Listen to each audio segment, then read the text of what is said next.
What's up, y'all? Welcome back to Dad Needs to Talk.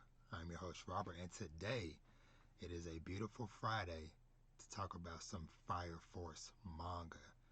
So, before I deep dive into this, just being upfront, this is the Fire Force manga.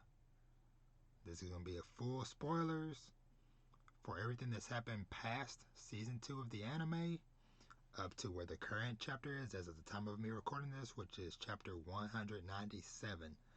So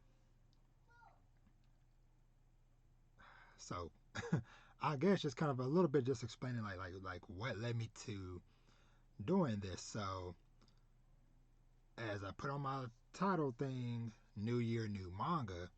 So for the last handful of years, I've done this thing where around New Year's time every year, I've picked a manga, whether it be something that I've wanted to read for a long time, or a anime I've enjoyed watching, I just want to read ahead, whatever the case is, and I binge read it going into the new year. And that all started with Kingdom years ago at this point. When Kingdom was about to hit chapter 500, I ended up doing a couple weeks of just super deep binge reading, caught up, loved it, and I've just continued the tradition ever since. I'm pretty sure one year was probably, I think one year might have been My Hero, like right before the anime started. I think Jujutsu Kaisen might have been another year, and so on and so forth. But anywho, main point is this year is Fire Force because I've been hearing rumblings for a while about like, yo, the manga, super hype, and plus, and that it's close to the end, which now, as of the time of recording, we now confirm that, hey, we have literally a handful of chapters left before this manga is over. And so I decided, because I was planning on doing this like as soon as I did my binge read, which was probably been like around like chapter 194 or something or whatever for the new year. But I waited, but I'm like looking over my notes because as I was binge reading, I was taking quick notes of what all was happening. So enough of me rambling on. This is going to be full spoilers. Like I said, just kind of just me talking through everything that happened from basically around chapter 166 up to 197 and the reason I'm starting at 166 is because when I was looking up where season 2 ended, it said like 174, somewhere around there. But when I went to chapter 174, I'm like, none of this looks familiar. And come to find out, for whatever reason, I never finished season 2 of the anime. Or I saw like bits and pieces, but I never like fully watched like those last like few episodes. Don't know why. Don't know what was going on that year. But we are here now. Let's talk about some freaking Fire Force. Like I said, once again, this is full spoilers. So, so pretty much, I'm not gonna cover too much like what happened with the stuff at the end of season 2 with them defeating or not defeating, but like fighting Giovanni in the underground, to Benimaru training Shin and Arthur. I want to dive right into because literally crap literally hits the fan like right after we go through the little training stuff with Benimaru and Shin and Arthur, where the white clad shows up in the Empire. And that was crazy enough as it is, and it's like okay, like the Empire has been secretly working with the white clad, and pretty much Burns just goes along with it because he is so devoted to his faith that he's just like, well, it is what it is. I'm gonna continue to defend the Empire. And so in that moment when that stuff kind of happens, that's what eventually leads to Obi being arrested. And of course, I'm not going to talk through every single thing point by point. I just have like quick bullet points, whatever, just because it's a lot. Over like 130 chapters, I'm trying to sum up and hopefully not a super long video. But Obi gets arrested. the captain of the eighth. And one thing I would say is like during my binge read now, I've always liked Obi, but my how much I like him and the respect for him like flew through the roof. When I was doing my read through of this. But yeah, that whole like Obi's whole arc throughout all of this had just been nothing short of amazing. Honestly, and I'm gonna kind of skip around a little bit on some of this, but honestly, one of my favorite parts reading was after Obi got out of prison because like he went through, like I said, he got arrested, freaking training in prison just because he was like, hey, my squad's coming for me. I need to have my body in shape for when that time comes. But I also enjoyed like when Obi was kind of skulking around, lurking in the shadows and stuff. The Obi hat phase, like I'll never forget, like when he met with like some of the guys from the first division, and they're meeting in secret and stuff, whatever, and just all the panels of just like Obi with the hat, just kind of lurking and stuff, whatever. Um, I just loved it. Love Captain Obi. Um, but yeah, but like we we went through the Obi stuff, and then it was Shinra and Joker versus Burns. Man, Burns just kept on turning it up a notch, turning it up a notch, turning it up a notch. Like it, it was ridiculous. Like every time uh Shinra thinking, okay, he's Shinra's getting a little bit better, stronger, faster, whatever. Burns is like, hey, level up. And I really liked his look where basically he eventually got to the point to where he just like body glowing in flames. Uh, darn near looked like a lion or whatever. But then that whole fight went on, and then it pretty much lets the moment where freaking pretty much Burns gets quote unquote killed by a demon, which it was basically like his if I remember correctly, his doppelganger taking over his body. But Burns kind of bought them time to leave or whatever. And while all this is going on, possibly one of my favorite fights that happened during all of this was let me see if I can find it, was Arthur versus Dragon. Every time Arthur and Dragon clashed throughout all these chapters, it was just so awesome and just kind of made, you know, my respect for Arthur go up even more. Though I'll say, as I kind of like go through this stuff, whatever, it's like I don't know if I want to say Arthur himself is broken, but I want to say Arthur's imagination is broken because just the way all this stuff with Arthur played out in this arc. Uh, and honestly, let me just go and just go through all of Arthur stuff. Like, he pretty much fought Dragon like two, maybe three times.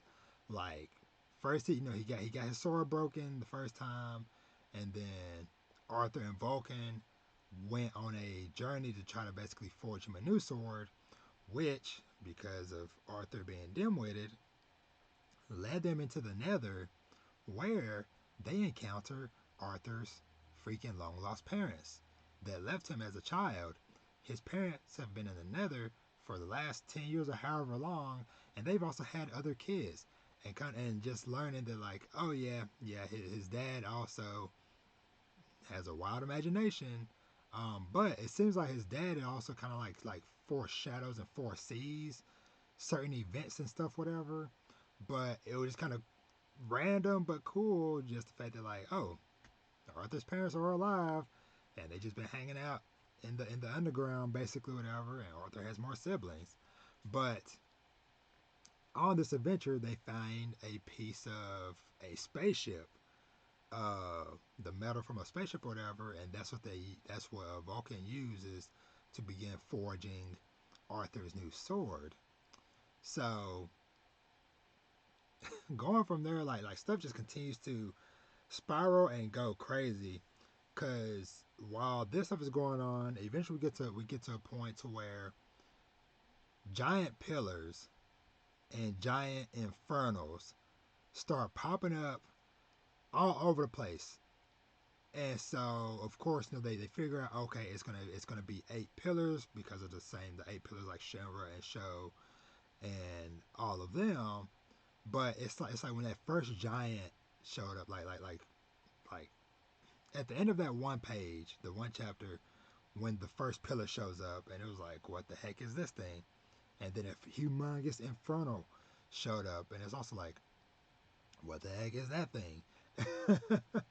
and and then it's like Shinra gets in a dollar link with the with that pillar and ends up going back in time.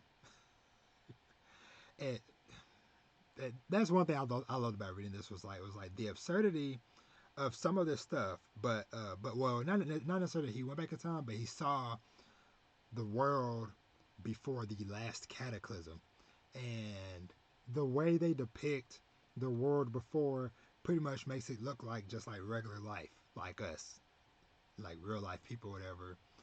Uh, and so when Shinra, like I said, Shinra's going to try to destroy this pillar, all this stuff, whatever, and he has this vision of the pre-cataclysm, and then all of a sudden, Shinra wakes up.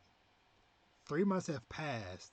More pillars have appeared. I think there may be like up to like 5 or so at this point. But when he wakes up, Shinra, everybody, it's like what the heck happened, because that first panel when they show Shinra with like the blonde hair, and I'm like, is this some Kaneki slash a million other characters who like went through like some trauma and stuff and their hair changed colors, or what exactly happened? But it's like his hair. He dyed his hair blonde during this time that he's not aware of, and he got all these awesome tats on him. One of which, the tats that Shimmer has on his ankles, I've never really thought about ever getting any tattoos on my legs. I have just my full metal one on my shoulder right now, and I have some other ones that I'm planning on. But everything that I was planning was like shoulders, arms, upper body, basically. But the way the tattoos look on like his ankles, they look really dope. Or like his leg going down to his ankle, and I'm like, potential tattoo idea in the future. But yeah, and it's basically it's learning that more or less it seems like Shinra's doppelganger took his place during these 3 months when he was blanked out, that he has no recollection of, and it's like everybody tells him like, hey, you were getting out of control. Basically, they're like he ended up hitting Sister Iris while all this stuff is going on, and yeah, it was just like a lot to like a lot of information and a lot of stuff to like really take in and process. But of course, like Shin gets his hair back his normal color, but hey, he still has the tats. Like I said, which I think they look super dope on him. But going from there, we get to a super fantastic, awesome fight. Pretty much, we ended up getting like a little mini arc where we learn more about Benny Maru and his upbringing and basically his father figure. And so we end up having a moment because cause basically when as more of the pillars show up, whatever, it begins to turn into not just giant uh infernals popping up, whatever, but also like doppelgangers of people. And so we end up getting a doppelganger of Benny Maru's quote unquote dad, his father figure, basically the guy that took him in and raised him. And man, that was a super dope fight. Like actually seeing Benny Maru not just walk over somebody for once in a fight, and just getting just like I said, just more information, more background on this character that a lot of us freaking love. Pretty much, I don't know hardly anybody that don't rock with Benny Maru, but it was just so freaking dope getting a chance to just see him like really go all out. In a sense, though he ends up going all out. Well, actually, no, never mind. That last fight he had really didn't. He really didn't have to do too much with it.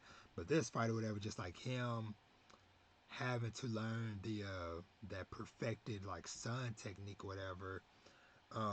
It was just really dope, and the fact that basically his father figure acknowledging him in the end was really awesome. So next up, so we have a moment where basically, if I remember correctly, I think it was through a dollar link. Show ends up breaking free. Shinra's brother Show ends up breaking free of whatever trance or whatever that the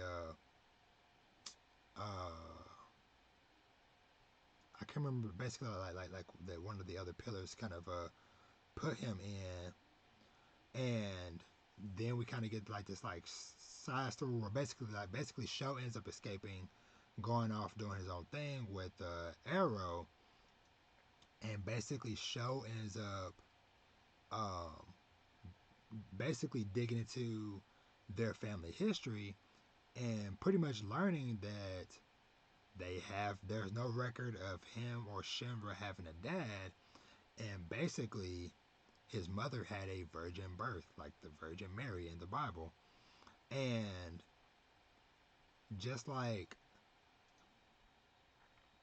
and basically just seeing how like her family disowned her because nobody believed that, oh, she got pregnant, um you know out on her own.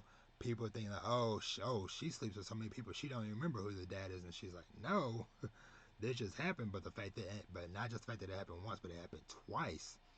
um was just kind of wild. And so that was just really dope, getting a chance to kind of learn more about them and their family.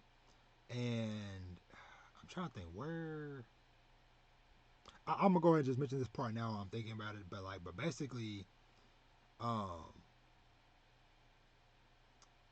no, I'll save it. I'll save it because I just want to kind of go in order of my notes, or whatever. So basically, so after that, then what was it? One of the last pillars showed up. The actual physical pillars showed up, and it's Shinra versus Raffles. And that's when basically they learn that Sister Iris is the eighth pillar.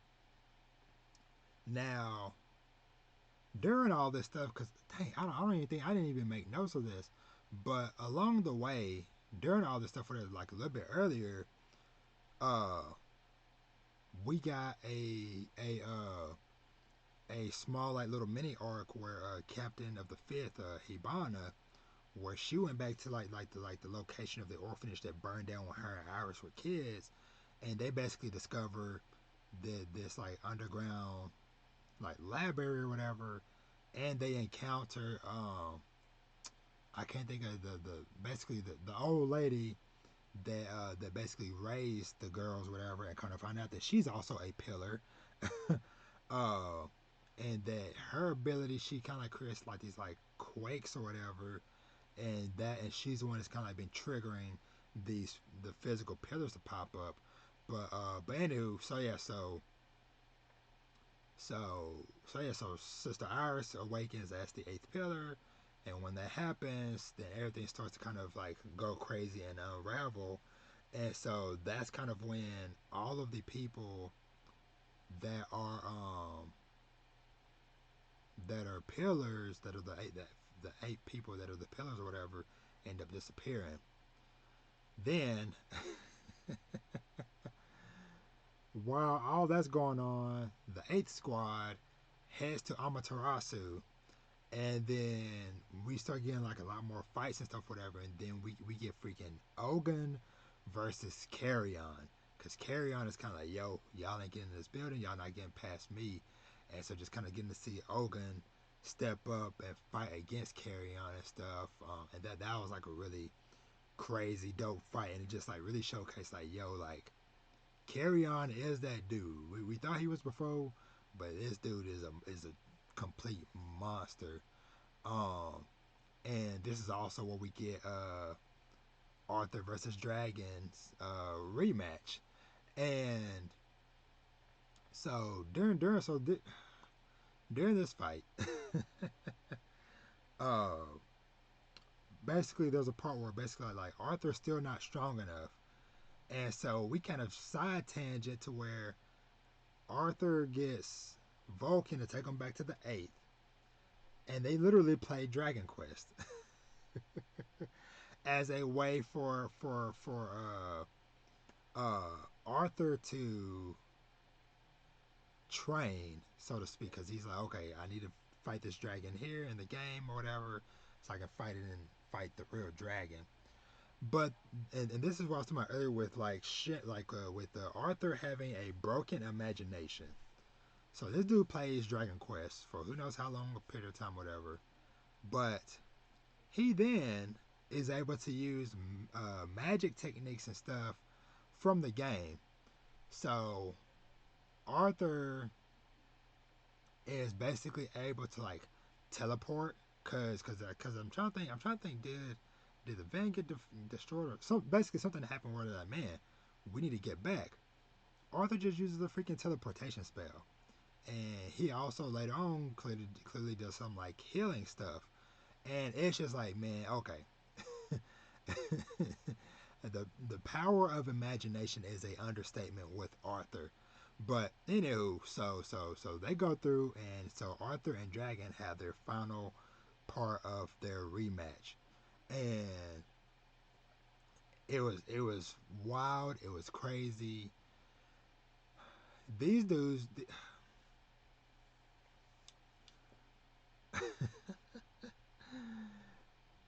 these dudes end up fighting into outer space once again. Arthur and his imagination, he somehow gains the ability to breathe in outer space, and they also end up landing and fighting on the moon. And during their fight, Arthur gets his arm and lower half of his body cut off? Question mark. But then Arthur ends up doing some crazy sword technique where he slices the earth in half from the moon. Now, the earth didn't like, fully split in half and, part and explode or whatever, but the energy wave from his slash when he cut Dragon, it went from the moon, and we saw like a panel of like the earth, like the wave slicing through the earth. It passed through it. It didn't like affect it or whatever, but still just like, what are we doing? What the heck are we doing? And so, yeah, man, like all this stuff is so crazy. And while all this is going on, uh, I believe Raffles. Hold on, let me check. Oh well, whatever. Like I said, I don't have to have. I can't get every freaking detail or remember correctly, whatever. But basically, um, oh no, it was one of the shoot. Well, basically it was like a squad of people that had showed up back when the pillars and stuff for like the top like the giant pillars started showing up, whatever. One of the dudes could basically control gravity around stuff, whatever. And so he used his power to pull the moon closer to Earth, which the moon ended up being the freaking moon from if I remember correctly, I'm pretty sure by this point we I think maybe even the anime, I don't remember, but basically the same moon from Soul Eater we see popping up, but and this is like a moment that just like keeps on popping up in my head of just like this is some of the wildest ish I've seen. Like I said, along with Arthur slashing the earth from the moon, Shinra he returns whatever through all the stuff, all this crazy stuff going on, whatever. Shinra returns and he kicks slash pushes the moon back with his feet. And I am just like seeing like Shinra just like charge at the moon with his feet and just like get basically give it a freaking kick and push that ish back. I'm like when I saw that panel, I'm like, yo, what the hell am I reading? But and I forgot to mention through all this um Carry On back when Carry On was fighting Ogun or whatever, he took on so much energy or whatever from all the attacks or whatever that basically he ended up dying. So Carry On died amongst all this. Some other people and stuff died along the way, but basically kind of get into like the where things are currently. So we have we had Shinra and Sho versus Hi- Hi- Hi- Hina. I can't remember how to pronounce her name. Forgive me. And the evangelist. Two of the pillars were sacrificed, uh, which means that it, this was just where like so much stuff was going on because like the one crazy dude that where was it? Man, I didn't even jot down any notes for like the stuff that happened with Vulcan and them and them getting into Amaterasu and the stuff that they learned and the history that they learned through there. But yeah, that was some pretty cool stuff. Like seeing them actually like fully defeat Giovanni and stuff there. But um, yeah, I can't find. I don't think I don't have an image for that. But anywho, um, through all this crazy stuff going on or whatever, Iris and Amaterasu end up dying because they end up basically putting in the key to start the cataclysm, and that's where we start to see more doppelgangers and stuff um the one kind of like crazy dude that loves to like fight weak people and especially children. And so we see him fight his doppelganger. We see Benimaru fight his doppelganger, which in the end, Benimaru washed him, no problem. Um, and yeah, all this stuff is going on, but the thing that basically like triggered it because basically like through all the chaos and stuff like that, there was still like some sign of hope in the world. But Obi's doppelganger shows up and kills Obi. Captain Obi gets killed by his doppelganger. And so that sends Shinra in a fit of rage, thus giving enough despair to trigger the cataclysm. and then the whole Earth, the entire planet, gets engulfed in flames and basically becomes a new sun. So everybody, as of right now, I'm pretty sure they're gonna fix it, rewind time, something. But as of right now, the time we're recording this, at 197 chapters of Fire Force. Uh, hold on. Sorry, I just realized I made a typo on my screen. I had 197, 297 chapters.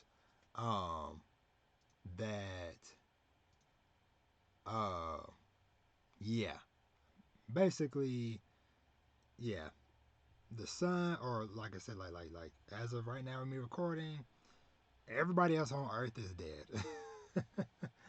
All the squads, whatever, everybody is dead. Only people that are alive is Arthur, who is still floating in space for some reason. Um, after he defeated Dragon, and then Shinra and Sho and their mother. So we find out that Shinra's mother is the doppelganger for the evangelist. So we kind of start to see like in this world, the the devils, quote unquote, are the good ones, where the evangelist is like saintly figure, whatever, is actually the bad one. So just kind of going through all that stuff, whatever. But the stuff that kind of like really like super started making this, and there's been plenty of Fire Force hints and teases and callbacks and stuff throughout the series, but it's like the moon being the same one. There's a moment where Arthur calms Shinra out of his anger, and Arthur's sword, which is named Excalibur, says "fool," just like Soul Eater's Excalibur. And Shinra, his brother Sho, and their mother do a soul resonance. Now, I am somebody, I haven't seen Soul Eaters since tons of years ago, back in when it like originally aired or whatever. But when I saw the words soul resonance, and I saw all three of their faces together, and then I saw like a ball thing, and I'm like, why does this look familiar? And then I looked it up, and I'm like, oh, that is the technique that they used to do in Soul Eater. So that was like super dope seeing them, and then they combine to make this new figure that's called Shinra Bonshoman. And that's just like a super quick little look at it, but like Shinra Bonshoman. And so Shinra pretty much looks full on demon. So yeah. Um and yeah, that kind of like brings us to like where things are currently, whatever. So I am like, yeah. Like he's kind of like so far been like deflecting the evangelist stuff, whatever. And yeah, I am just, I was just so happy. This was just such a freaking awesome binge read. Like like I said, all the fights and stuff, especially the freaking Arthur and Dragon stuff, Shinra kicking the moon, Shinra's new tats and stuff, all the other dope fights, Benny Maru doing his thing against his father figure, all that stuff. Now, the only one sour spot in all this, and if you're still here listening, thank you. But the only like sour spot in all this for me was uh what's her name? Was Tamaki. And I'm not gonna go too much into it because I've already been going too long, whatever. But it's like that she has been like the one part of the series that keeps it from being, for me, like like I don't know if I want to say flawless, but like so good, because it's been like so many times where like, okay, we're in a super deep crazy moment, and whoops, she slips, boobs pop out, booty showing, whatever. But I think what really did it for me, so that there was a point where during these chapters or whatever, where it's like, okay, it's looking like, you know, she might actually start to be like, get more involved and do more techniques, because she was training with Benny Maru them when Benny Maru was training Arthur and Shinra or whatever. She was getting there. She was training with Benny Maru's younger sisters and all this stuff. And I'm like, okay, cool, dope. She's learning more techniques, whatever. Cool, let's get her involved. Cause overall, like, I enjoy her as a character. I enjoy her fighting and stuff, whatever. But it's just like the extra lewd and stuff or whatever. But we pretty much get a whole mini arc trying, basically, like, quote unquote justifying or trying to give some reason for, oh, the world needs lewd. Now, it was funny that one part where literally everybody stripped down to their underwear in the streets, like all the squads, civilians, everybody. Sure, whatever. That was a funny moment or whatever, but us getting literally like 2, 3, 4 chapters in a row where it's like rah rah rah, the lewd saves the world, all this stuff. I'm like, get that ish out of here, man. Cause once again, just like previous stuff in the anime where I'm like, yo, this is such an awesome moment, and then whoop, she slips and falls. Same thing here. I'm like, oh man, this binge read has been so awesome. I've read freaking 60, 70, 80 chapters of straight fire, and then it just comes to a screeching halt with this crazy mess. And then once we got past it, and she, turned to flames with the rest of the world, I'm like, okay, cool, back to the good stuff. But yeah, man, like Tamaki and her stuff, whatever, the whole mini lewd justification arc, whatever. I'm just like, really, really, but it is whatever. Like I said, I'm not going to dwell on too long, but hey, going back to the good stuff, whatever. Fire Force, super good. I am super happy that I picked this to be like my binge read of the new year. Cause man, what a read, and I can't wait to see how things wrap up. I'll definitely say for sure I will be doing a series. I don't know if it's gonna be a review, but some type of discussion, hopefully with some friends of mine, once the series ends in the coming month or so. But I wanted to at least like get my thoughts out there with this stuff.